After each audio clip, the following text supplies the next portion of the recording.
Ya saben que cualquier pregunta me la hacen en el chat o bueno, me interrumpen, que no hay ningún problema. Voy a compartir la pantalla.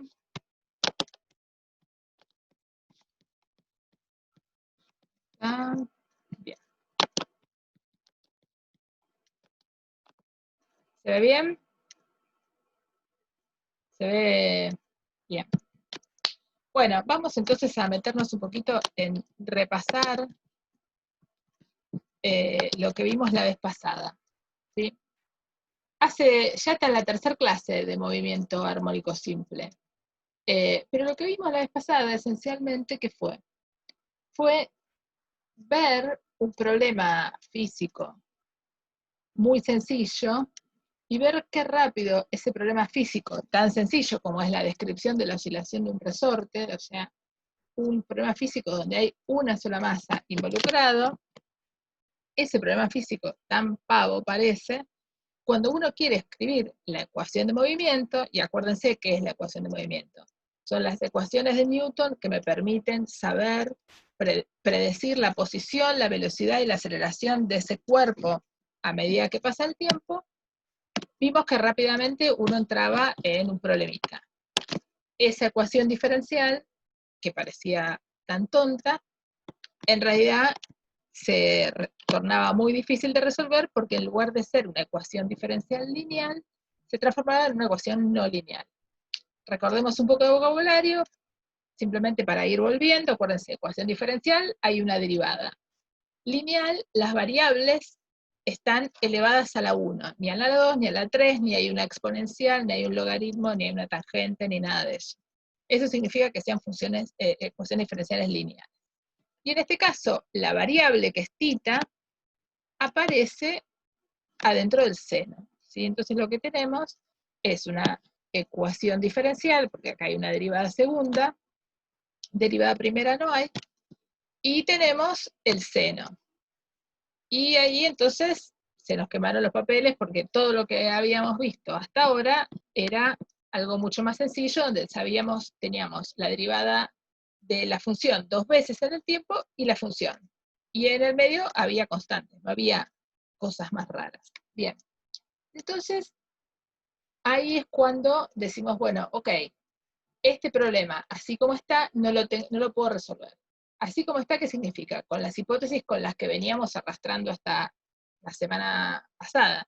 Hasta el viernes, ¿cuáles eran nuestras hipótesis? Cuerpo puntual, soga inextensible, soga sin masa, y ahí se terminaba todo. ¿Sí? Y llegamos a ese punto y dijimos, chau, acá esto no sirve más, no podemos seguir. Entonces yo lo puse así, recordando que seno de θ es θ. Cuando hacemos eso, ¿qué aproximación estamos usando? ¿Se acuerdan cómo se llamaba esa aproximación? Esa aproximación es la aproximación, la tienen escrita de arriba, de pequeñas oscilaciones.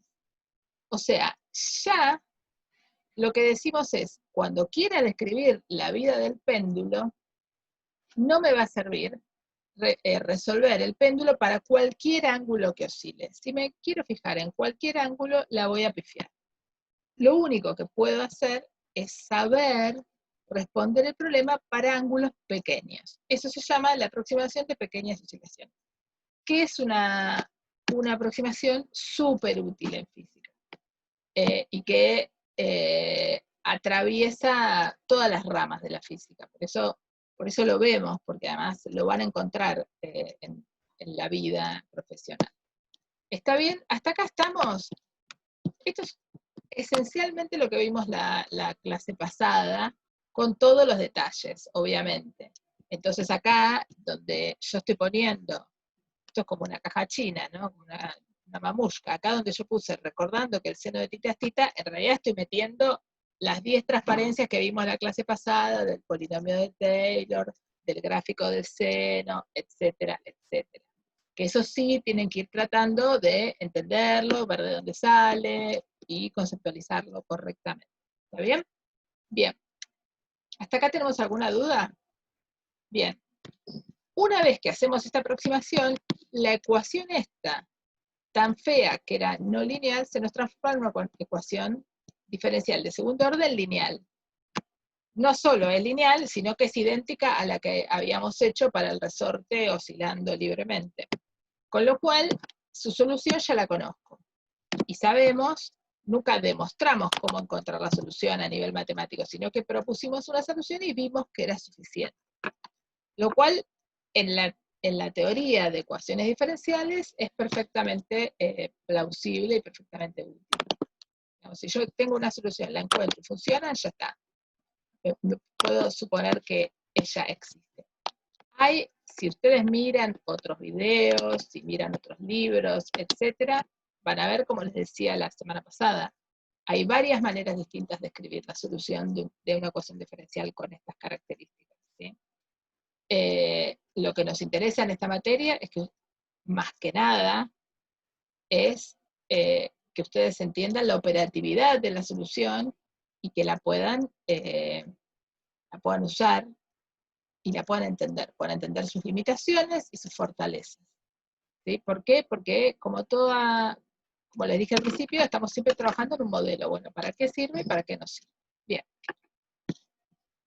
No sé si hicieron la práctica del laboratorio de péndulo. ¿Ya les tocó? Porque vi ahí que era la segunda, pero no sé bien si ya están en el cronograma. Sí, perfecto. Bueno, supongo que esto que les estoy contando les va a servir mucho para cuando escriban el informe, ¿sí? Una manera no sé si lo discutieron, una manera de hacer que el ángulo sea pequeño es hacer que L sea muy grande. Cuando yo hago que la longitud sea muy grande, piénsenlo si lo hacen en su casa, si uno tiene una soga cortita, es fácil que más o menos ande bien el péndulo y poder llevarlo muy arriba, así, con un ángulo muy grande. Pero si la soga es muy larga, se pierde entonces la aproximación de masa sin masa, y si uno la quiere levantar mucho, se le dobla y qué sé yo. Entonces, justamente cuando uno hace experimentos, está en el laboratorio, lo que hace es trata de usar L lo más largo posible. Con L largo, el ángulo siempre va a ser chiquito. Entonces, una manera de asegurarse de que está en la aproximación de pequeñas oscilaciones. ¿Por qué? Porque G no lo puedo cambiar, la gravedad es la gravedad. Entonces, lo que yo puedo cambiar son mis instrumentos de laboratorio, mis formas de medición, y con ellos me las arreglo. ¿Está bien? Bien. Si hay dudas de la guía del laboratorio, saben que pueden preguntarlo también, y yo creo que seguramente esto de la teórica les va a servir para la discusión de los resultados y las cosas que comentan. Bien, bueno, y entonces, como les decía, una vez que nosotros nos avivamos que la solución, que llegábamos a una ecuación diferencial conocida, cuya solución ya conocíamos, dijimos, genial. Ahora que ya conozco la solución, te la tiro por la cabeza y con condiciones iniciales calculo los parámetros que faltan, que siempre son la amplitud y la fase, ¿sí? Porque la frecuencia de oscilación, ¿sí? La frecuencia de oscilación del péndulo en este caso, pero lo mismo pasó con el resorte, depende de los elementos del problema, ¿sí? De la masa, del resorte, de la constante elástica, que es la relación constitutiva del resorte, de la gravedad o de la longitud, ¿sí? Pero son elementos que son básicos del problema. Y la amplitud y la fase se sacan de las condiciones iniciales, ¿sí? Por eso uno siempre puede saber la forma que va a tener la solución. Y hasta que uno le da las condiciones iniciales, y ahí se aviva de cuál de todas las posibles es. Pero la forma funcional uno ya la tiene ahí. Fíjense que esto también, les comento varias cosas, está bueno aprender a manejarlo y escribirlo, que ahora cuesta porque nosotros no podemos ver lo que ustedes anotan.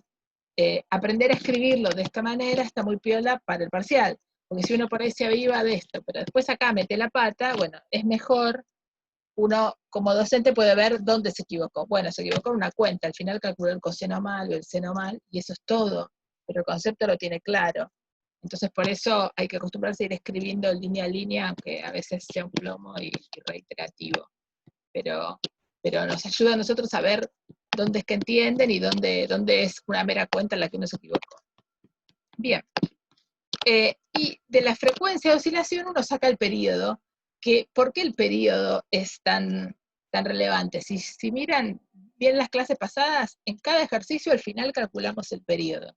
¿Por qué calculamos el periodo? Porque el periodo es una magnitud que pedimos medir fácilmente, con un cronómetro, con el reloj, con lo que sea. Entonces, esa es nuestra manera de tener un approach observacional, experimental, sobre el experimento que estamos haciendo, sobre la física que estamos planteando. Entonces yo, como persona que trabajo con las cuentas, les digo, mira, si vos te armás un resorte, un péndulo en la Tierra, con un hilo de tantos centímetros, cuando lo pones a andar, el periodo, es decir, el tiempo que tarda en hacer una vuelta entera, desde que sale, va y vuelve, tiene que ser tanto, dado por esto. Si vos haces el experimento y te da, quiere decir que mi teoría es correcta. Te da, obviamente, los términos de los errores que estuvimos charlando, que ustedes charlan seguramente con Mónica. ¿Sí? Bien. Ahora, esperen que quiero pasar a compartirles otra cosa.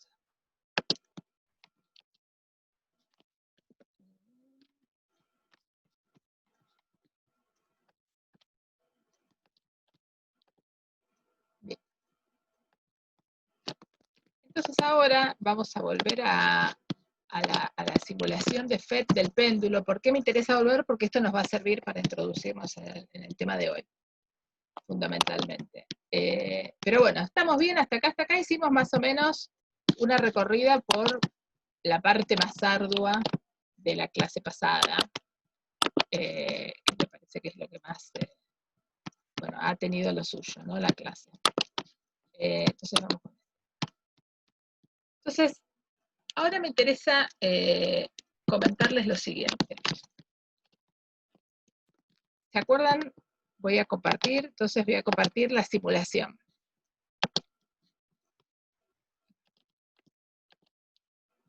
¿Están todos viendo la simulación? Espero que sí. Sí, se ve. Genial, gracias. Bueno, entonces fíjense, no sé si ustedes ven bien acá, porque yo tengo también las pantallitas. No sé si se ve bien acá. No sé si ven, acá donde tengo en la flechita dice fricción ninguna. ¿Sí? Fricción significa el rozamiento. Gravedad está puesto en un lugar intermedio, una masa y una longitud posible. ¿Sí? Bien. Entonces, si uno empieza a hacer andar el sistema observa esto. Esto empieza a andar y no para nunca más, a priori. Lo cual está bien. ¿Por qué no para nunca más? Y por qué justamente va a tener un movimiento infinito. La función coseno o la función seno, las funciones trigonométricas son infinitas. O sea que una vez que lo pongo a andar, eso va a andar hasta infinito. ¿Qué pasa si le agrego fricción? Si le agrego fricción, voy a poner un intermedio y lo voy a parar. Voy a poner a andar el cronómetro. A ver si me sale todo a la vez. Ya estoy atrasada.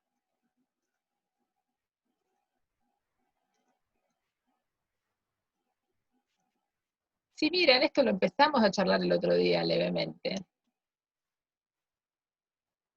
¿Qué va pasando con el periodo? Se ve también en el dibujo del periodo.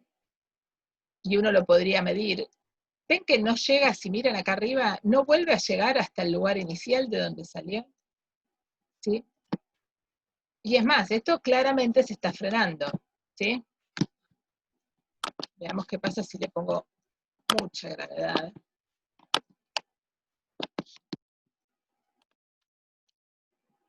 Creo que era 20 y pico el que había empezado antes.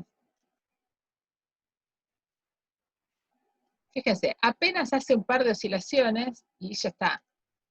Se murió ahí. ¿Sí? Entonces, lo que vamos a, claramente, este sistema no puede estar descrito por una ecuación de movimiento cuya respuesta sea un coseno o un seno. ¿Por qué? Porque si bien hay oscilaciones, esas oscilaciones se mueren en algún momento. ¿Sí? Entonces voy a dejar esto abierto, voy a dejar de compartir esto. Hoy.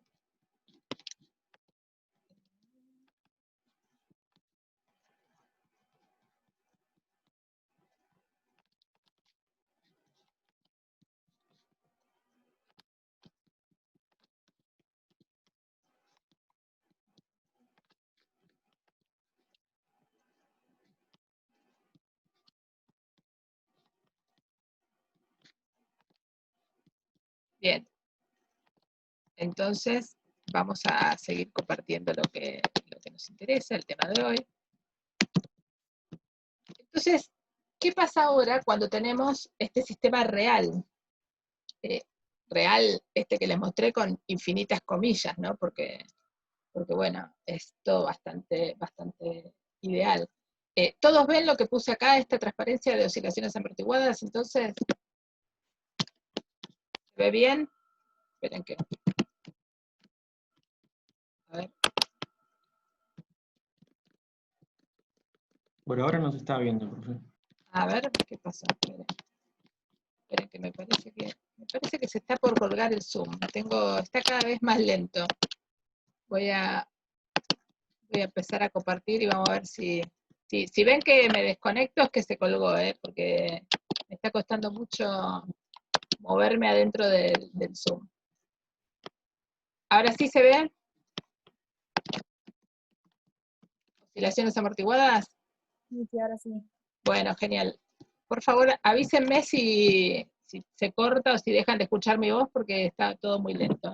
Bien, entonces vuelvo a retomar el hilo. Entonces, lo que vimos recién en esta simulación es lo siguiente. Vimos el caso de cómo agregar rozamiento, agregar fricción en el aire, que es el medio en el cual se mueve ese péndulo, hace que el péndulo deje de tener el mismo movimiento ideal y armónico que veíamos antes. ¿Sí? Bien. Entonces, ¿y qué pasa? La amplitud de oscilación del sistema se va achicando hasta que se muere, deja de oscilar. ¿Sí? Muy bien. Entonces, nosotros vimos, y acá mete un poco todo lo que estuvimos viendo, vimos cuerpo puntual más soga ideal, y nos damos cuenta que el rozamiento le hace algo, ahora vamos a ver qué. Y también vimos cuerpo puntual más resorte, acá era ideal, no igual, después lo cambio. ¿Sí? En ambos casos, la solución solamente en el caso ideal es una solución del tipo armónica. ¿Qué pasa cuando le agregamos rozamiento? Bueno, algo hay que agregarle, una parte de solución por lo menos que justamente mate las oscilaciones. Yo lo dibujé acá. Nosotros tenemos una función trigonométrica. ¿Sí? Si yo le sumo, ¿sí?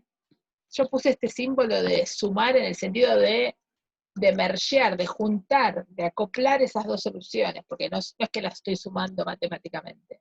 Digo, pero si yo puedo tener una solución que tenga una parte, un rato hace oscilaciones y otro rato se está yendo como una función decreciente, esta es alguna función decreciente que, fíjense, tiende a cero con el tiempo, entonces ¿será esta la solución del problema? ¿Sí? Evidentemente tiene que andar por ahí por lo que estuvimos observando. Entonces vamos a hacer el caso más fácil de todos. ¿Sí? Vamos a poner el resorte, ¿sí?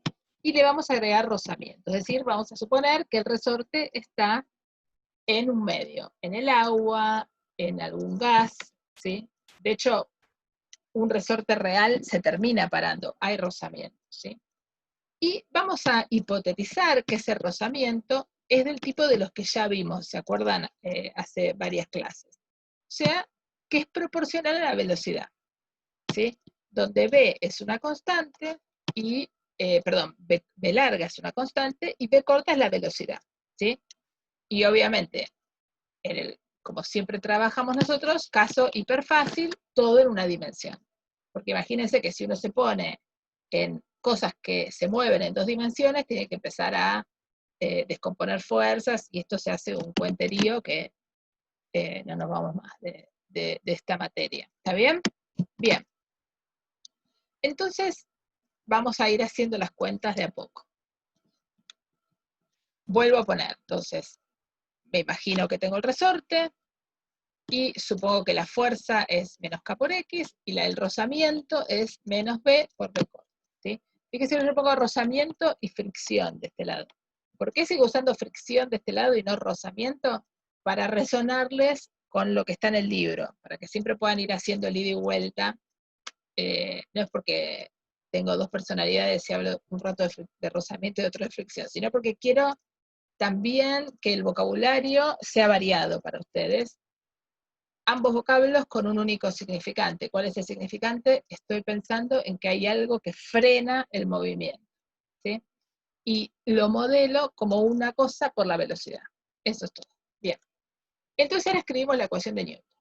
Y fíjense, acá la escribí en el sentido más CBC que tenemos. O sea, para que vayamos a, si alguno anda perdido, si alguno está atrasado con la guía, bueno, puede ahora hacer el catch-up, ponerse al día, digamos. Le ponemos la fuerza elástica, ¿sí? Acuérdense que cuando yo pongo menos K por X, habíamos visto que era X menos X0, pero el X0 puedo asumir que es 0, es decir, que la longitud de equilibrio, cuando está tranquilo el resorte, es acá. ¿Sí? No lo dibujé, pero lo puedo pensar así y ya está. Y después pongo menos B larga por B corta, es igual, o sea, estas son las dos fuerzas que actúan, no hay más. ¿Por qué? Porque no hay ninguna manito, no hay nada, es igual a la masa por la aceleración. Y esta ecuación vale en la dirección X. En la dirección Y tendría otra ecuación, que es normal menos peso igual a 0, porque no hay aceleración en Y, no sale volando el resorte. Pero no la escribo directamente porque no forma parte del problema. Este es un problema unidimensional a los fines prácticos, ¿sí? Si yo le preguntara cuánto vale la normal, usted me tiene que contestar, es igual al peso y sale de la ecuación de Newton en la coordenada Y. Muy bien.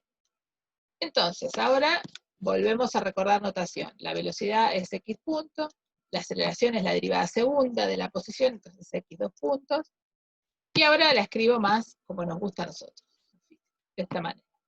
No hice nada más que usar notación acá.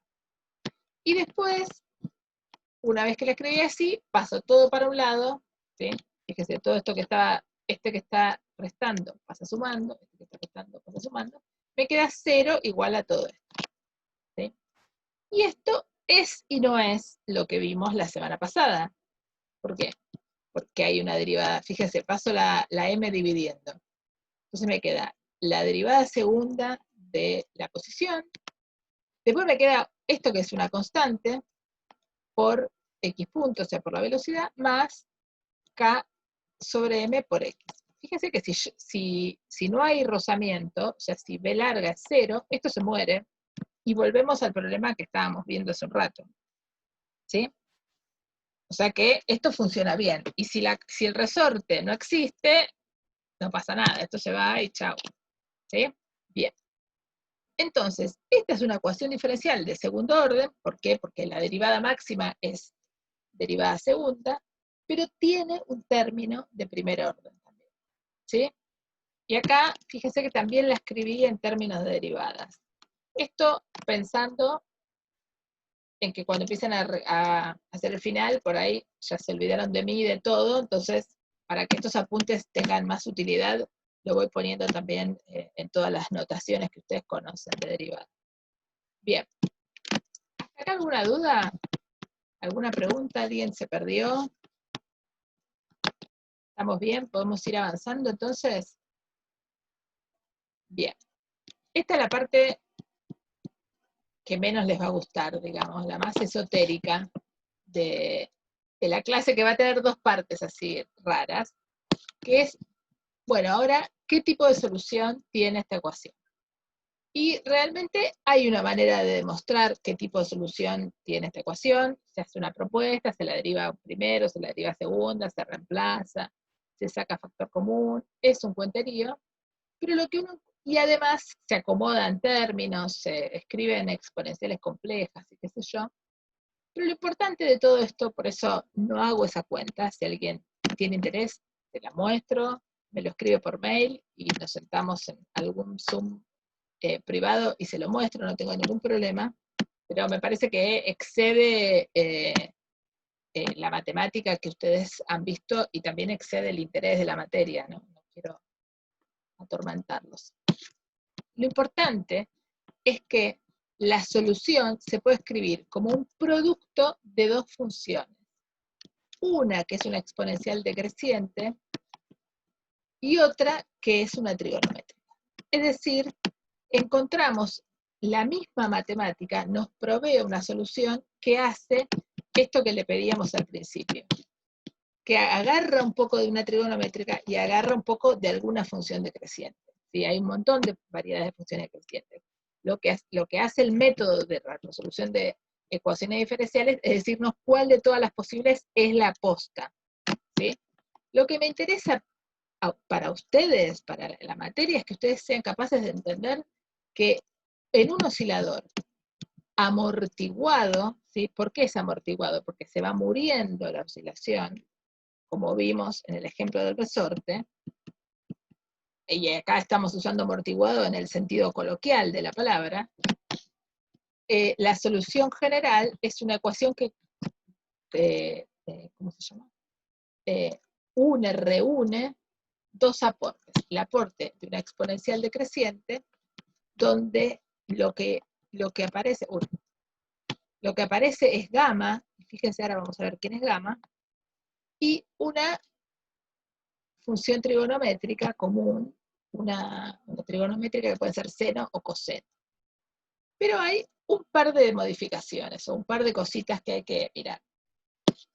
Primero, acá aparece este gamma. ¿Y quién es este gamma? Este gamma es una constante que tiene justamente información de B y de M, ¿sí? O sea, de la masa y del rozamiento que tiene el sistema. Es decir, que acá en esta función aparece el rozamiento del sistema explícitamente, lo cual está muy bien, porque ¿se acuerdan?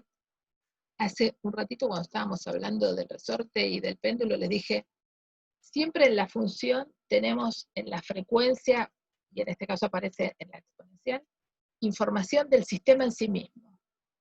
Y después, en algún lado, aparecen las condiciones iniciales, pero no en la forma funcional propiamente dicha. Y acá se ve lo mismo. Fíjense, entonces tenemos una exponencial decreciente, en el cual gamma, que es parte de, me da la velocidad con la que decrece, ¿sí?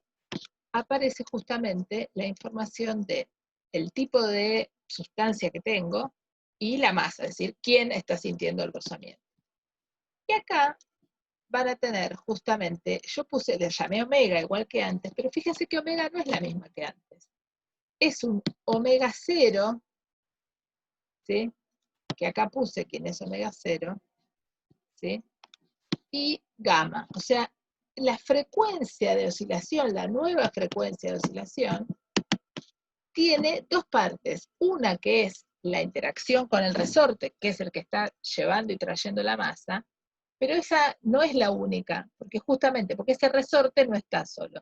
Y entonces aparece acá la influencia de la sustancia, que es la que está haciendo la fricción. ¿Sí? Esta solución sería igual si en lugar de tener X yo tuviera tita de T y estuviera hablando de la oscilación del resorte. No cambia nada, ¿sí? O sea, tendría el mismo tipo de solución. Lo que le pasa es exactamente lo mismo. Las funciones, fíjense, acá tenemos un gráfico. Lo que vemos en la evolución temporal, esto que está acá en línea punteada, es la evolución temporal del movimiento de esta partícula. Fíjense, empieza con una cierta amplitud y a medida que pasa el tiempo la amplitud se va achicando. ¿Quién es el que la va matando? Es justamente esta parte que es la exponencial. ¿Sí? Lo que está en negro, sin línea punteada, es lo que describe la posición del resorte en función del tiempo. Es decir, que si yo tuviera un resorte que lo alejé de la posición de equilibrio, lo que vería es que va a empezar a oscilar cada vez hasta haciendo una amplitud más pequeña hasta que finalmente se quede quieto. ¿Está bien?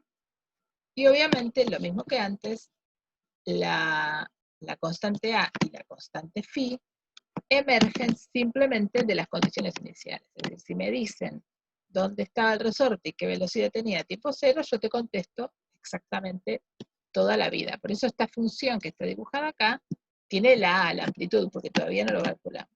¿Está bien? Bien. Acá escribí la misma solución, la misma, simplemente que puse quién era omega explícitamente. ¿Sí? ¿Me siguen hasta acá? ¿Alguien se perdió? O sea, lo que hice fue, en lugar de tener esta escritura compacta, dije, bueno, escribamos quién es gamma verdaderamente y quién es omega verdaderamente. ¿Sí? Nada más. No hay ninguna cosa rara. ¿Sí? Bien. ¿Alguna pregunta? ¿Alguien se perdió? Bien, avanzamos entonces. Entonces, simplemente un par de cuestiones conceptuales que me interesa que veamos. Fíjense, ¿qué pasa si B es 0? Si B larga es 0, esto vale 1, ¿no? Porque me queda 0 dividido M, 0 por T 0, E a la 0 vale 1. Por el coseno de, esto también se muere, y me queda directamente omega T más phi. O sea, me queda la misma solución que vimos para el caso del péndulo, por ejemplo, o para el caso del resorte. Me queda esta solución. ¿Sí? Me queda una función trigonométrica con frecuencia de oscilación omega dada por omega 0, dada por K y M. ¿Sí? ¿Qué pasa si K es igual, K sobre M es igual a 2B, B sobre 2M? Es decir, si esto da 0. Si esto da 0, la dependencia temporal va a desaparecer acá, me queda 0 por T. O sea que me queda el coseno de phi, que en definitiva es un número. O sea que voy a tener un sistema que no logra hacer ni una oscilación. Es lo que llamamos un sistema críticamente amortiguado. Es decir, cuando lo pongo a andar, no alcanza a oscilar ni una vez, que ya se muere la oscilación. Es un sistema se llama damping también. Rápidamente, no hay amplitud. La amplitud está dada y modificada por esta función exponencial. ¿Y qué pasa si el medio es muy viscoso y esta fuerza, esta parte, es más grande que esa? Viscosidad es una medida de la resistencia, ¿sí? Piensen, como digo siempre, que agarro el resorte y lo meto en dulce de leche. ¿Sí? ¿Qué va a pasar? El sistema no va a llegar ni a oscilar una sola vez. Si uno trata de estirar un resorte de dulce de leche, lo que va a hacer es, se va a clavar ahí donde lo deje prácticamente. ¿Sí? En ese caso, el sistema se dice que está sobreamortiguado. ¿Sí? Fíjense que son 3 observaciones que sacamos de ver la forma funcional. Pero también lo habíamos visto, y ahora vuelvo a compartirles la película. Espero no haberlo cerrado.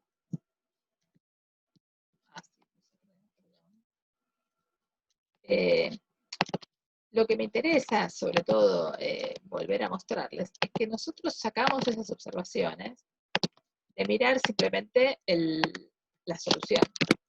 ¿Sí? Yo, de hecho, las puse justo abajo de donde tengo escritas las soluciones. Ahora vamos a ir a compartir la página web.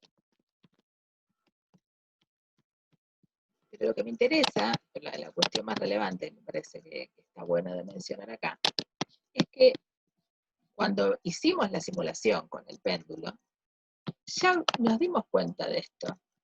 Esperen que vamos a ir con el...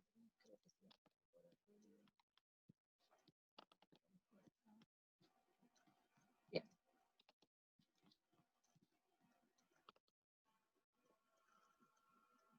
Acá le pongo exactamente más o menos la aceleración de la Tierra, 10 metros sobre segundo, ¿sí?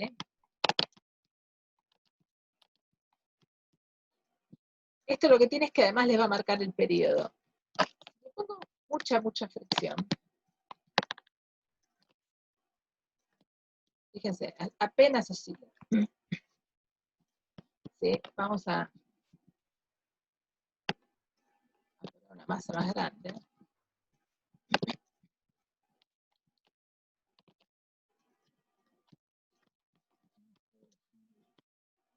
Bien. ¿Se ve? Entonces, la idea de no lo pongo lento porque si no, no ocurre más esto.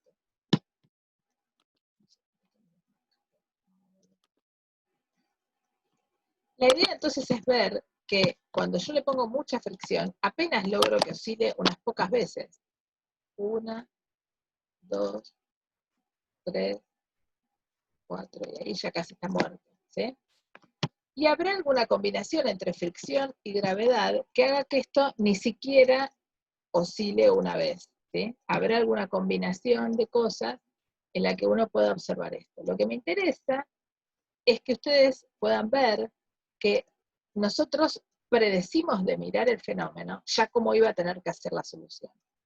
Y predecimos que había un juego entre fricción y los demás elementos, longitud del resorte, o acá justo no hay uno de constante elástica con rozamiento, si no lo ponía. Y llegamos a la conclusión matemática, a partir de demostraciones que otros han hecho, llegamos a una expresión que nos permite verificar eso. Y entonces, un poco eso es lo que me va a interesar que ustedes vayan aprendiendo a lo largo de la materia, no el detalle de toda la cuenta, pero sí, como les decía, entender qué es lo que está pasando ahí, ¿sí? Bien, ahora que aprovecho que estoy acá, así que se me corre. Bien, les quería mostrar, antes de hacer el break, algo con lo que no sé si jugaron, que me parece interesante. Antes de pasar a otro tema.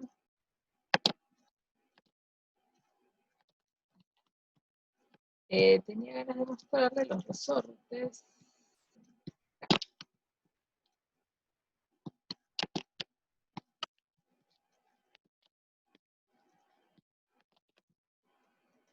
Tenía ganas de comentarles que, no sé si ustedes lo probaron, pero los ejercicios de la teórica que hicimos la semana pasada del resorte colgando, lo pueden ¿cómo se llama? Lo pueden trabajar desde esta simulación que está muy buena. Y lo que quería mostrarles era esto.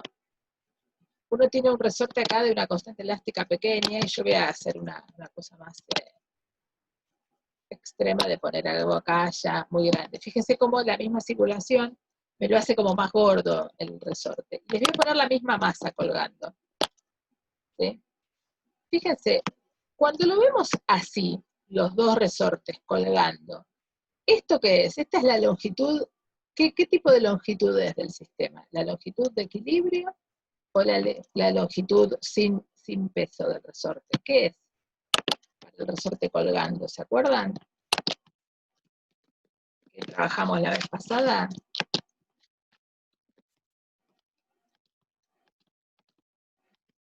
Claro, esta es la longitud de equilibrio, exactamente.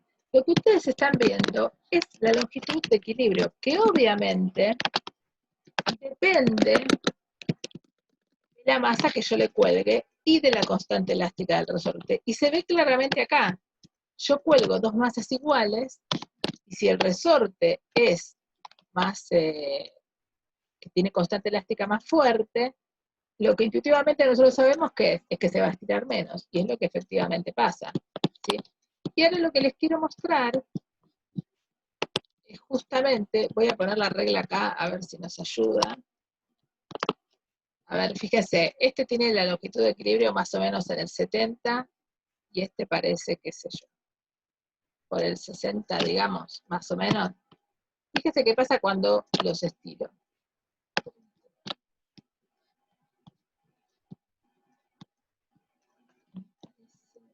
Este sirve solo para estirar. Vuelvo para atrás, perdóname. No era esto que les quería mostrar entonces. Otro más. Lo vemos en vivo y en directo. Porque me gustaba la idea de contarles cómo. Qué bueno que está esto.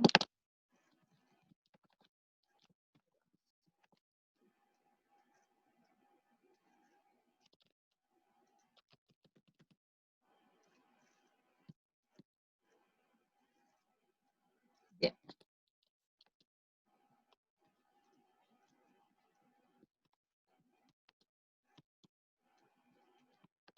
Vamos a poner los vectores, que me parece que también les va a resultar súper útil.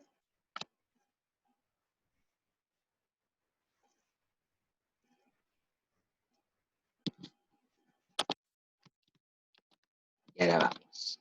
Entonces, pongo este muy grande y les pongo 100, ambos.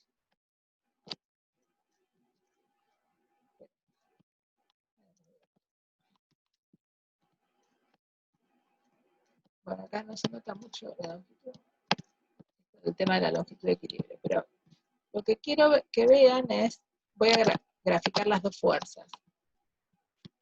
Fíjense, lo bajo y lo dejo oscilar esto.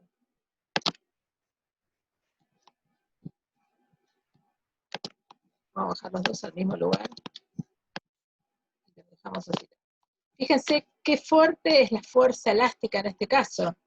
¿Por qué esta fuerza elástica es mucho más grande que esta? Porque la constante elástica es mayor. ¿Y de qué depende la fuerza? De la constante y del estiramiento. Les doy el mismo estiramiento, más o menos, pero las constantes elásticas son distintas. Y ahora los pongo a andar. Y vean qué pasa. Hay uno que está como loco. ¿Sí? Y se ve claramente cómo se hace este pasaje, acá se ve mucho más tranqui. ¿Sí? Si yo le bajo la constante elástica, lo que voy a hacer es hacer que esta oscilación sea bien distinta. Si yo quiero que oscile aún cada vez más lento, le puedo enganchar, a ver si lo logro, me parece que no voy a poder. A ver si lo pongo ahí, slow. Ahí se ve un poquito más. ¿Ven? Y acá se ve como hay ratos, ahora pongo solo la del resorte, se ve claramente como el resorte a veces va para un lado y otras veces va para el otro. ¿Sí? Bien. Esto era solo para mostrarles esta situación que me interesaba que conocieran.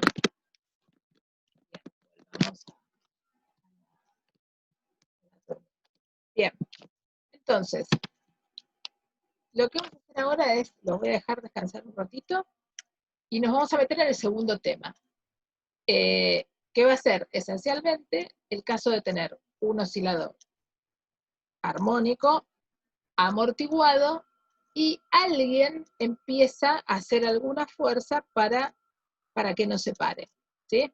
Vamos a empezar a ver eso.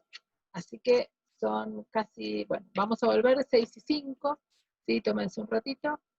Si alguien tiene alguna duda, yo me quedo por acá, paro el video, pero me quedo por acá. Y después vamos a seguir entonces viendo eso, que es el último tema de la clase de hoy. Bien. Entonces, les vuelvo a decir, lo que vimos hasta ahora, entonces el ejemplo del oscilador amortiguado, se ve claramente, lo sabemos desde que aprendimos a macarnos. Y ahora justamente vamos a ver entonces el sistema que aparece cuando tenemos oscilaciones forzadas, es decir, cuando aplicamos una fuerza. ¿Sí? Una fuerza de algún tipo, ahora vamos a ver de qué tipo es esa fuerza. Pero lo que me importa acá es que el forzado ese lo aplicamos para contrarrestar al rozamiento. Ese es el sentido del forzado. Es aplicar una fuerza que contrarreste el rozamiento. Y usaba la idea de la hamaca porque nos va a servir para ilustrar por qué elegimos este forzado. Uno podría elegir cualquier forzado, pero si yo me quiero hamacar, esa fuerza que tengo que hacer sobre la hamaca, o que hace alguien que me está hamacando, tiene que tener alguna periodicidad, porque si no tiene periodicidad, ¿sí? Me hamacan una vez, me dan el impulso, me quedo hamacando un rato, me dan otra, me quedo hamacando un rato, y si no vuelven, ya está, me quedé ahí. ¿Sí? Entonces, una manera, una idea, digamos, de justamente contrarrestar el efecto de una fuerza de rozamiento es imponerle al sistema una fuerza oscilatoria con alguna frecuencia de oscilación, ¿sí? Que yo acá le llamé omega mayúscula para que vean que no tiene nada que ver con la omega del resorte típica. Es simplemente como si uno le pudiera poner un motor o si pudiera empujar con alguna periodicidad, cosa de agregarle esa fuerza, ¿sí? Bien. ¿qué es lo que va a pasar acá? Vamos a tener en este mismo problema que estuvimos mirando hace un ratito, en lugar de 2 fuerzas van a aparecer 3. Va a aparecer la fuerza elástica, la fuerza del resorte, ¿sí? La fuerza de rozamiento, que es la que nos da la amortiguación, y la fuerza externa, ¿sí? Que, fíjense que acá ya hay un cambalache de cosas, porque tienen X 2 puntos, X punto y X que dependen del tiempo. Y acá aparece el tiempo explícitamente, ¿sí? Entonces, resolver esta ecuación no es sencillo. Esta ecuación, fíjense que se puede escribir, si uno pasa todo esto para el otro lado, va a tener un formato que va a ser toda esta parte, el KX y el BX punto, si los paso del otro lado, van a ser lo mismo que en el oscilador amortiguado, nada más que me va a quedar igual a algo que no es 0, ¿sí? O sea que volvemos a tener algo que vuelve a sonar como lo que habíamos visto la semana pasada, de tener ecuaciones diferenciales iguales, pero que en lugar de estar igualadas a 0, están igualadas a otra cosa, ¿sí? Es como una inhomogeneidad, si se acuerdan que es lo que vimos. Bueno. Esta solución es aún más complicada que la anterior, la solución de esta ecuación diferencial, justamente porque esta F0 coseno de omega grande T no nos aporta nada que simplifique la vida, y esto excede lo que ustedes trabajaron, así que yo les voy a mostrar la solución, ¿sí? Directamente. Entonces, vamos a la pregunta de siempre. Estoy estudiando para el final. ¿Qué es lo que tengo que saber de las oscilaciones forzadas? Primero, ¿cómo es el sistema? ¿Qué fuerzas actúan? ¿Y cómo escribo la ecuación de Newton? ¿Me tengo que saber de memoria cómo se escribe la solución general? No. Solo me tengo que acordar qué ingredientes tiene. Si después le pifio en un numerito, no pasa nada. ¿Qué ingredientes tiene? 2. Y ahora nos vamos a meter a discutir esto, ¿sí? Bien. Fíjense, ¿se acuerda que hace un ratito les dije la solución es complicada? Se ve mucho más complicada, ¿sí? Fíjense que tiene una parte que es lo que llamamos el transitorio, que es igual a la que vimos en el amortiguado hace un ratito. Una parte idéntica, ¿sí? Es una exponencial decreciente y una trigonométrica, ¿sí? Pero esa no es la única solución. Se le suma otro cacho. Y ese otro cacho tiene justamente, es una oscilación dada por la frecuencia de oscilación de lo que yo estaba mirando, de la fuerza que me dieron, ¿sí? O sea, es bastante diferente en ese sentido. Entonces, primera cosa que vemos de los movimientos forzados. Movimiento forzado con rozamiento, ¿sí? Estamos viendo esa situación. No sé si alguien se perdió, me lo dice, ¿sí? El problema que estamos resolviendo es forzado con rozamiento. Es decir, tengo una situación que a lo largo del tiempo su destino es que las oscilaciones se mueran y yo intento que siga oscilando agregándole una fuerza extra. ¿Sí? Esperen que alguien me puso una pregunta, pero no la estoy viendo. ¿Sí?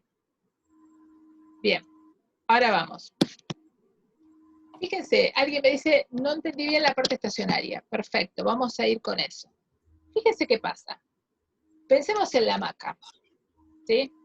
O pensemos en el resorte este que yo les estoy mostrando. Si yo pongo a oscilar el resorte, y hay rozamiento, y no le hago ninguna fuerza, nosotros sabemos que va a andar un rato hasta que se quede parado, ¿sí? Si yo lo pongo a oscilar, ¿sí? Y le hago una fuerza extra, ¿qué es lo que voy a ver? Voy a ver que esta parte, la parte de la oscilación con la exponencial decreciente, o sea, con el amortiguamiento, en algún momento se va a morir eso, ¿sí? En algún momento, justamente como ya vimos antes, el resorte pierde ante el rozamiento. Y por eso digo que esta va a ser el transitorio, porque si yo miro al principio de la película, lo que voy a ver es que está oscilando y se está como frenando, pero hay alguien que le está pegando todo el tiempo. Finalmente, en el estacionario, ¿qué es el estacionario? El estacionario es el largo plazo. En el largo plazo, ¿yo qué voy a ver? Que entre el resorte y el rozamiento se mataron, y lo único que queda es la fuerza que yo estoy aplicando, ¿sí? Por eso decimos que tiene un transitorio y un estacionario. Si yo aplico una fuerza todo el tiempo sobre el sistema, ¿qué va a pasar? El rozamiento va a llegar un momento que va a compensar el resorte, y el resorte ya no va a poder hacer más nada. Pero como yo sigo aplicando esa fuerza, sigo generando este movimiento.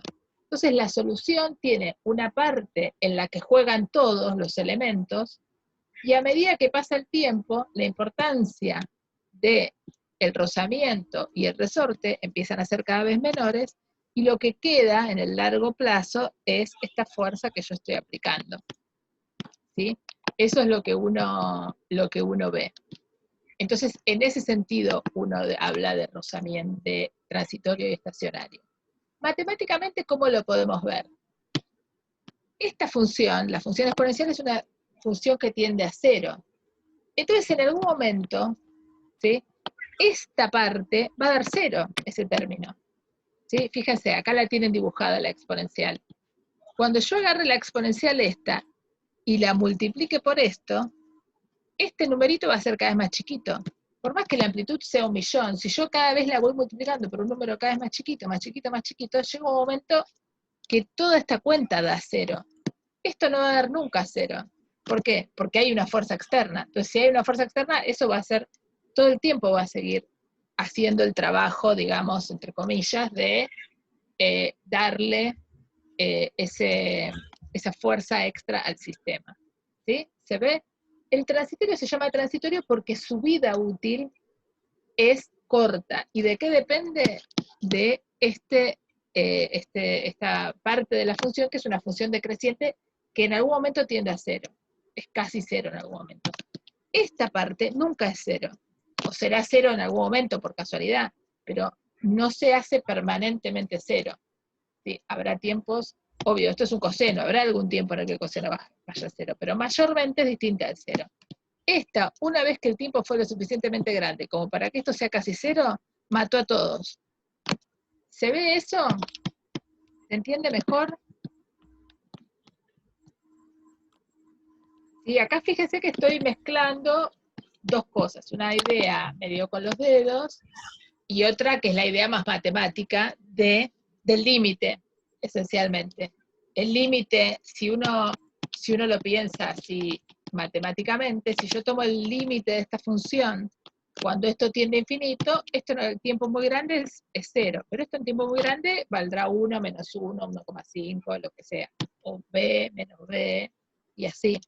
¿Se ve? Entonces, importante, volvemos para atrás. Entonces, situémonos en el problema que estamos trabajando.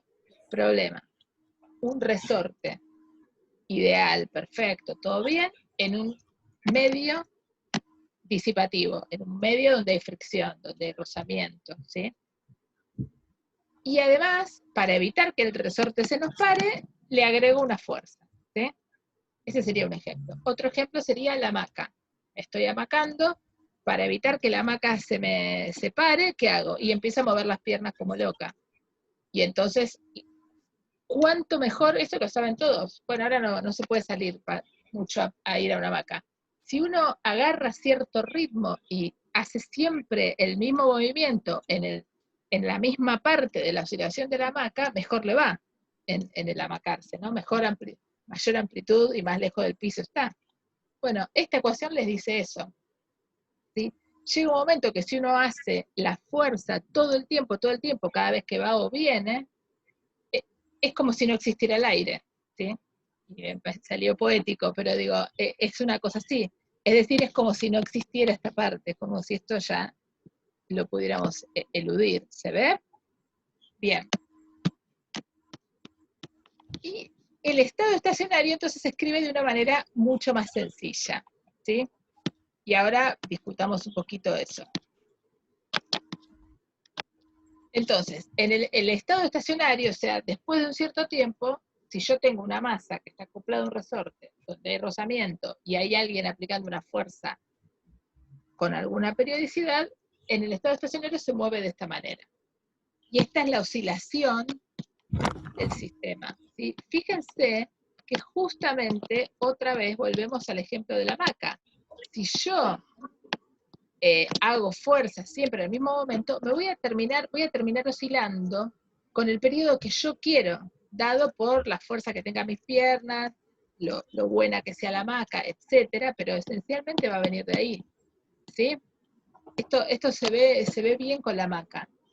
Va a dejar de importar si la hamaca es cortita o larga, si estoy en la Tierra o en la Luna. Va a importar más la fuerza que le estoy poniendo.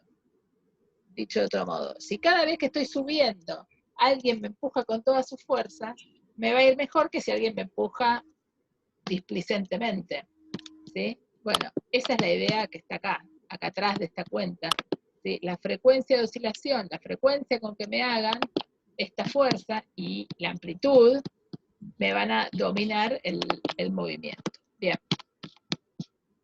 Muy bien. Entonces ahora volvemos para acá. Y la constante esta no es una constante cualquiera, es una constante cuya expresión, lo único que quiero que vean es que no es una constante de condiciones iniciales, sino que depende de todos los que juegan en el problema, de todos los jugadores del problema, ¿sí? Por eso la llamé B, y no la llamé A' o amonio o lo que sea, para que vean que esta constante es una constante que depende de cómo yo estoy perturbando el sistema, ¿sí? ¿Tiene que saberse de memoria esta expresión? No, por supuesto que no. Yo tampoco me la sé, la tendría que, si la necesito, la busco en un libro o la demuestro, ¿sí? Lo único que me importa es que sea capaces de decirme que en el estado estacionario tenemos un movimiento oscilatorio que oscila con la frecuencia del forzado y que esta constante B tiene adentro suyo esta información, ¿sí? Obviamente es importante que sepan dónde buscarla esta información, porque por ahí, si llego a tomar un final domiciliario, esto se los puedo preguntar, pero ustedes no lo tienen que saber de memoria, tienen que saber dónde encontrarla, esta información, ¿sí? Tienen que saber que esto aparece cuando vemos amortiguado, más forzado, bla, bla, bla. Eso es lo que me interesa. Bien. Acá la volví a escribir porque me interesaba, y ahora vamos a ir a la parte más divertida, me parece, de la clase que me interesaba mostrarles, que es que hay veces en que uno puede hacer, ¿sí?, que si el amortiguamiento es pequeño, ¿sí?, si esa muerte de la parte oscilatoria por el mismo tipo de problema es pequeño, y esto es bastante grande, uno puede hacer que los dos se acoplen y que todo el sistema oscile con una frecuencia de oscilación y con una amplitud de oscilación aún más grande que la que podría oscilar, ¿sí? Y ahora les voy a mostrar una película, vamos a ver la película, y voy a volver a discutir esto. No se preocupen si no entendieron, ¿sí? Con la película lo vamos a ir entendiendo y lo vamos a ir discutiendo, ¿sí? Vamos a ir, porque este sí es un concepto importante que nos va a llevar un rato charlarlo, ¿sí? Esperen que ahora voy a ver si logro que abra la peliculita.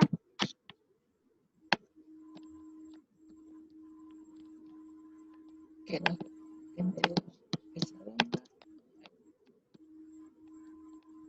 Bien, entonces, importante, como les decía, lo que me interesa es que vean que cuando conviven un forzado y un amortiguado, es decir, cuando una situación de amortiguamiento y una situación de forzante, hay casos en que el forzante puede, perdón, voy a mutear, hay situaciones, esperen que,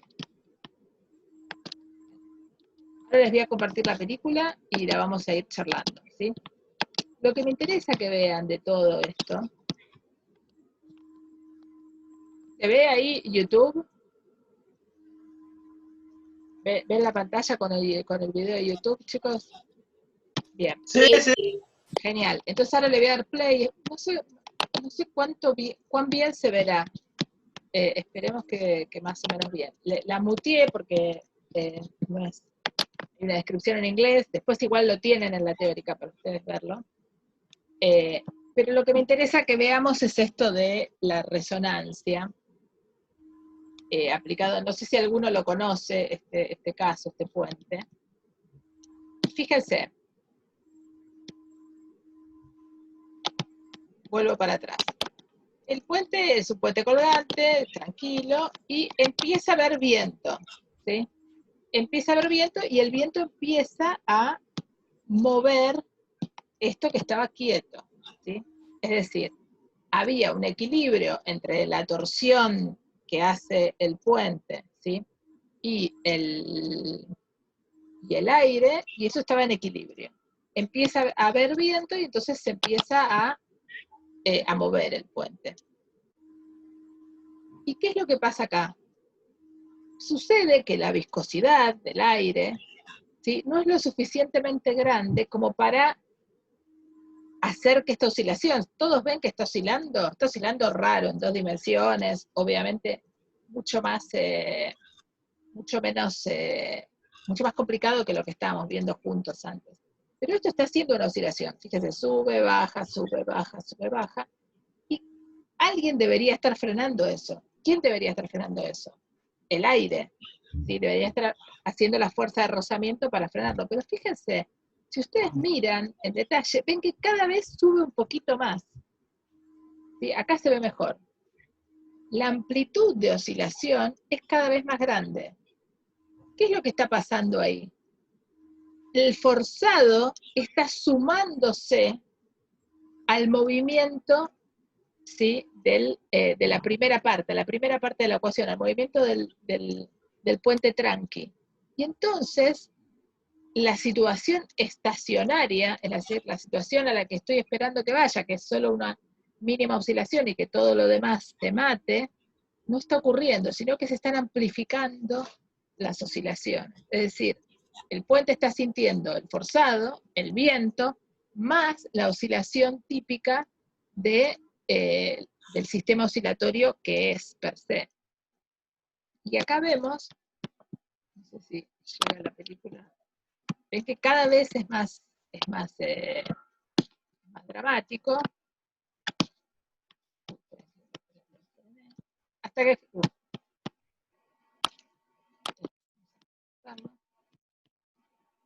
no sé, creo que está cortada la película.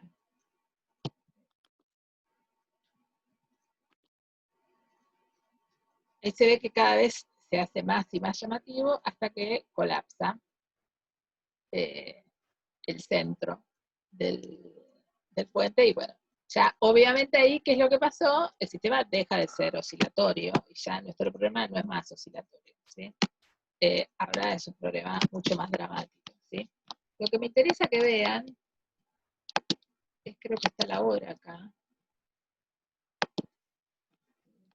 principio. Bueno, ahí dice cuando colapsó.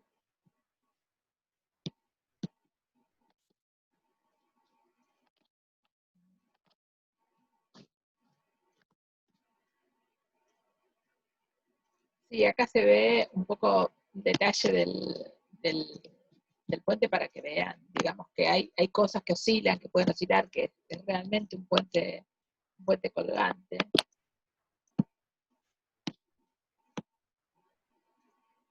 Y bueno, vamos a avanzar un poco a ver si encuentro. Esto empezó a las 10 de la mañana. En 1 hora y 10, la amplitud creció tanto como para romper finalmente, porque fíjense qué es lo que pasa.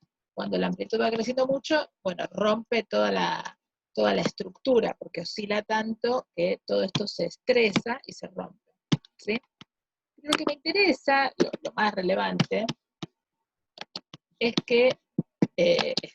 mostrarles que estamos en un ejemplo en lo que ocurrió fue que teníamos un sistema oscilatorio, amortiguado, alguien lo empezó a perturbar y lo perturbó de manera tal que entró en lo que se llama una resonancia. ¿Sí? Ahora voy a volver a compartir la pantalla para que vean. Entonces, la teórica. Lo que me interesa de este punto es justamente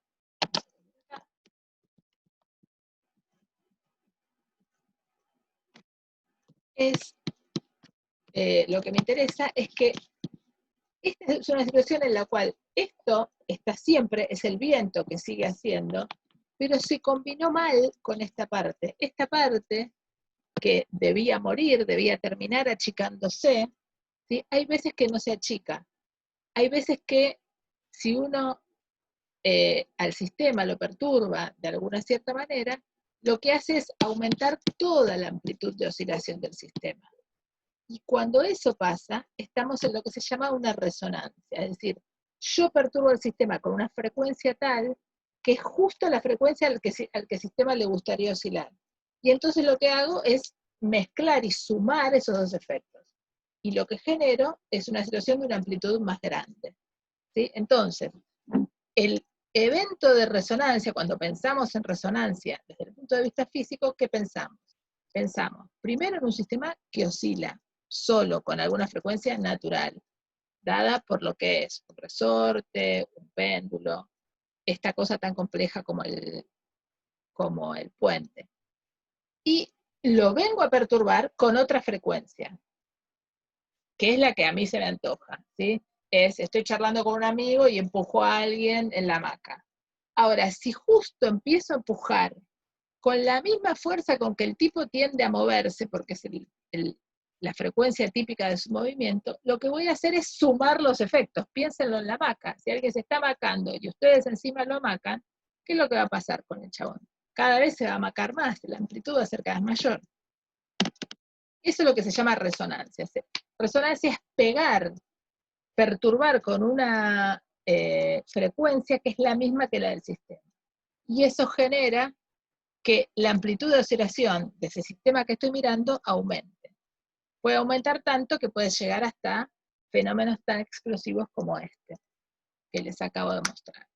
Bien, y por último les quería mostrar un ejemplo que acá sí estoy tocando de oído, así que todos los que tengan algo para decir y corregir son bienvenidos. Pero bueno, yo tenía la idea de que la resonancia, el fenómeno de resonancia es súper importante en un montón de disciplinas. Bueno, en física es súper importante, etc. Y entonces me puse a buscar ejemplos para mostrarles a ustedes. Y encontré este que está buenísimo, a mí me gustó, que tiene que ver con, corríjanme, yo acá cuento la idea. Y después ustedes, si encuentran que digo pavadas, me corrigen. La idea es esencialmente que todo el exterior, que no sé si está bien decirlo exterior, pero la estructura externa proteica, ¿sí? de un virus, de muchos viruses, puede oscilar, ¿sí? Dependiendo, obviamente, tiene una frecuencia de oscilación dependiendo de su forma, ¿sí? Estaba leyendo que hay una forma particular para el virus del SIDA, otra forma para, esto creo que es este que puse acá es el coronavirus, que lo están tratando ahora, hay para la H1N1 también, y entonces, ¿qué pasa? A alguien se le ocurrió perturbar estos virus con algo, porque dijo, bueno, mira, si vos agarrás el borde del virus, la parte externa, y la pones a oscilar tanto que justo le pegás y le das y le encontrás la frecuencia de resonancia, entonces vas a hacer lo mismo que con el puente, rompés la cáscara. Si rompés esa cáscara, por favor perdonen el uso de la palabra cáscara, que tiene seguro un montón de detalles que desconozco, pero si la rompes, el virus como tal deja de poder seguir con su vida y hacer lo que hace para terminar enfermándonos. Y en el caso particular del virus del SIDA, se avivaron que era posible sacarle sangre a una persona, perturbar la sangre, poner esa sangre bajo la acción de un láser de pulso muy corto, y solo pegarle, solo perturbar, digamos, al virus. ¿Por qué? Porque las células de la sangre que andan por ahí y otras cosas tienen frecuencias diferentes, entonces ni se enteran. Fíjense qué interesante esto. Yo perturbo y la idea de la resonancia es que si le doy con la misma frecuencia, termino en el puente. Pero si le doy con otra frecuencia, termino haciendo que haga un poquito así nada más, ¿sí? Lo que habíamos visto al principio. Si yo perturbo con alguna frecuencia que no es la de resonancia, lo que voy a tener es un movimiento oscilatorio con la oscilación que le den. Y acá se avivaron estos tipos, publicaron un Nature, entre otras cosas, se avivaron de que eso podía hacerse. Y entonces, obviamente, hay que encontrar cuál es la frecuencia, que no es una frecuencia fácil, porque no es como K sobre M, hay que hacer un cálculo. Y bueno, y probaron que entonces, en el caso del virus del SIDA, podían, con pulsos de láser, inactivar los virus a partir de romperles esta capa, y cómo la rompían usando la idea de resonancia, es decir, perturbándolo tanto que lo terminaban rompiendo, ¿sí? Esto obviamente, que es tan hermoso y tan matemático como yo lo acabo de contar, también debo decir que justamente cuando uno está en los virus, no todos son exactamente del mismo tamaño. Entonces hay veces que alguno se te va a escapar, no es como el puente, ¿sí?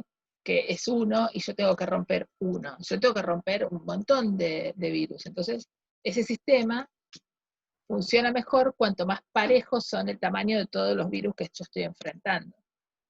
Si estoy enfrentando muchos variados tamaños, y entonces ahí voy a perder precisión, ¿sí? Pero un poco la idea es que vean que esta cosa tan sencilla que acabamos de ver, en el sentido que uno puede entender la idea, bueno, tiene un efecto muy claro. Y un ejemplo más que quería contarles de resonancia, que seguro también lo conocen desde pequeños, lo puse acá para que lo chusmeen, les puse el link, es el efecto que se produce cuando un cantante, ¿sí?, logra romper una copa. ¿Qué es lo que pasa ahí? ¿Qué es lo que pasa cuando un cantante lírico, en general son, logran romper una copa? ¿Qué es lo que está ocurriendo ahí? ¿Qué es lo que se está perturbando? ¿Qué es lo que está oscilando? ¿Sí? Porque acuérdense, a ver, ahora que ya sabemos esto, decimos, bueno, ok, en todos estos, ¿qué les estoy vendiendo? Yo les estoy vendiendo la idea de que hay algo que oscila normalmente y que yo lo perturbo de alguna manera y le pego justo de manera tal que logro sumar los efectos, digamos, para decirlo bien rápido. Muy bien. Cuando un cantante de ópera canta, lo que hace es mover las partículas de aire. Si a nosotros llega, ¿cómo escuchamos nosotros? Porque hay diferencias de presión en el aire que se trasladan y, bueno, justo a nuestro oído los capta, ¿sí?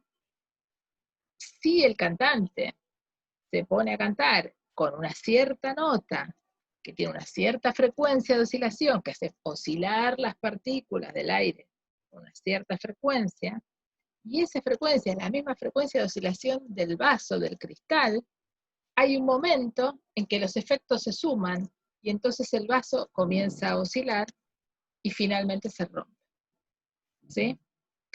El mismo cantante, si hubieran estado en lugar de en oxígeno, en dióxido de carbono, y supongamos que el cantante no se murió y puede respirar, por ahí no lo rompería, ¿sí? Porque cambiaría algo del estado total, ¿sí? Cambiaría el rozamiento. ¿Se ve? Entonces, un poco la idea de la clase de hoy, que es una clase de esas bien teóricas que casi no van a usar en la práctica, es que vean efectos que me parece que por eso lo marqué o lo van a ver en la tapa de la clase de hoy. Yo puse, ven, puse movimiento amortiguado y puse desde la hamaca hasta el virus. ¿Por qué? Porque en ambos están unidos, ambos fenómenos que son tan dispares, por la idea de que si yo logro que un sistema oscile, puedo ponerlo a oscilar aplicándole fuerzas extras de manera tal que lo rompo a ese sistema. ¿Cómo? Si entro en resonancia con él.